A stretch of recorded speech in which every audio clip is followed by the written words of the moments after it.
This is terrible. Holy wars, killing. They're just using religion as an excuse to be extremely crappy to each other. So what else is new? Episode 4 of Series 1, Waiting for God, is one of my personal favourites of this series, even though it is generally considered to be one of the weaker episodes. The TLDR for why I love it, it has two plotlines both great for their own reasons and greatly expands on the lore of the cat's species. Both Rimmer and Lister get some character development and a plot of their own. There are some brilliant laugh out loud moments, all whilst having a unifying theme of faith and religion. So let's just jump straight in and pick those things apart. As usual, we open with the Holly recap that drops the absolute bombshell that in fact Lister did fail the chef's exam. He claimed to have passed last episode and lied about it to wind Rimmer up.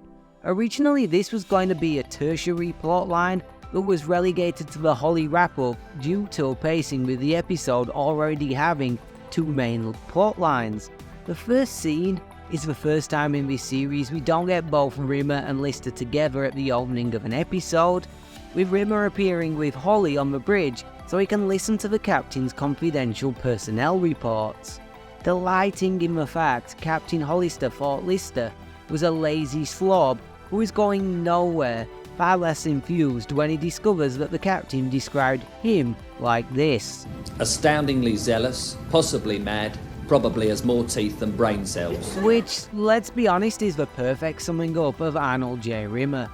This scene also sets up Rimmer's plotline with him discovering an unidentified pod he is convinced has a beautiful six-breasted alien woman of the so-called alien Quagar species he has invented inside, who will be able to restore his corporeal form. We as an audience, however, discover pretty quickly that what he has actually discovered is a Red Dwarf garbage pod, which makes his excitement and aggrandizing even funnier. This plotline is great for a few reasons. Firstly, it references the movie Aliens with the pod being placed in quarantine, and Rimmer even makes reference to Lister potentially being attacked by a facehugger when he enters the quarantine chamber. Lister blowing his lips up against the glass and leaving a trail of saliva as he collapses to the floor was actually an improv by Craig Charles in rehearsals, and the writers included it in the script as they liked it so much. We also get to find a little bit more out about the backstory and character of Rimmer, such as he's been employed by the Jupiter Mining Corps for 15 years, failed the engineer's exam 11 times, and he's the kind of anally retentive monster who does this. You've got no right to go through my wardrobe. Okay. You keep your underpants on coat hangers, don't you? Oh, and the fact he's almost certainly a virgin. 6 breasts! Imagine making love to a woman with 6 breasts. Imagine making love to a woman. Holly even gets a cracking one-liner in at Rimmer's expense. It's one of our Red Dwarf garbage pods with like the writing burnt off in places. Why didn't you tell him? Well, it's a laugh, isn't it? And the reveal of the Quagar! and Rimmer's ultimate stupidity is also hilarious. Allegedly, the original ending had Rimmer discover that the pod is Red Dwarf's garbage and angrily shout at Lister for not telling him. However, they did decide to rewrite it to the current ending, and I personally think this was a much better way to go, as it results in the perfect Rimmer plotline that allows him to slowly hoist himself on his own petard in hilarious fashion.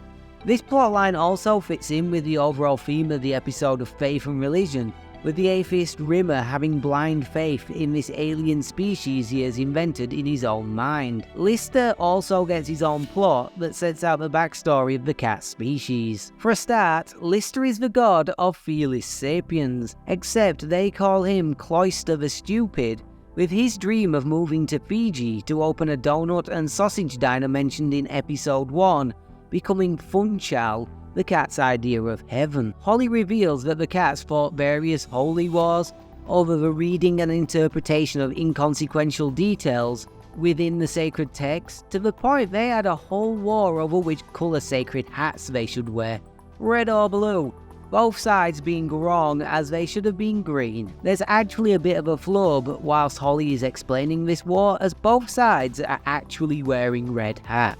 Except for the infirm, the stupid and the dying who were left behind, the entire cat species split between two rival religious factions, left on different arcs to follow the sacred star charts, which are in fact Lister's laundry list.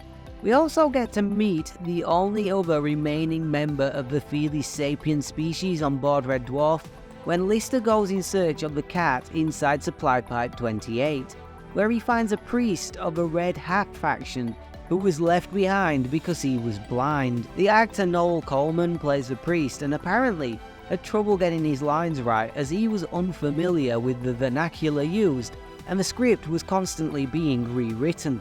The character is notable for being the only other life form other than the cat and Lister aboard the ship after the accident during Series 1, for having one white hand and one black hand, meant to mimic the fact cats often have different patches of coloured fur, and being the only other member of the Felis sapien species bar the cat we would see on screen until 2020's made-for-TV movie The Promised Land. The priest has somewhat lost his faith after so many years of wearing the holy custard stains and the sacred gravy marks with no sign that his god exists, so wants a cat to burn his sacred red hat. Just as this is happening, Cloister the Stupid himself enters and returns the faith to the priest right before he drops dead, thus concluding this plotline. It isn't as amusing as the Rimmer one, but I love the backstory it creates for the cat and his species. It's really fun and interesting, which is all the more important because the cat continues to be a 3-joke character. Hell, in this episode, they managed to get all 3 jokes into one. Investigating this, investigating that, general investigation. This is my shiny thing. And if you try and take it off me, I may have to eat you. This plotline also successfully skewers and satirizes religion, complementing Rimmer's plotline and the theme of faith. This episode also has another appearance for Talkie the Toaster, where his monomaniac personality comes to the fore and he harasses Lister to eat toast, saying this when Lister refuses. I'm toast, therefore I am. Will you shut up? We don't actually get to see Talkie again until Season 4, Episode 4, where he gets a whole new look and voice actor. His extended absence probably being because his monomaniacal character joke being that he just wants to constantly make toast would get really boring very quickly, and the fact he's a super intelligent AI is already covered by Holly. So that's Episode 4, one that doesn't get much love from the fan base, but for me personally has always been one of the episodes I look forward to in any rewatch of Series 1, as it gives us separate amusing Rimmer and Lister plots that really flesh out the Felis sapiens backstory. There's a fair few laughs, and well, anything would look good following on from Episode 3. If you enjoyed that, then like, comment and subscribe, you absolute smegheads.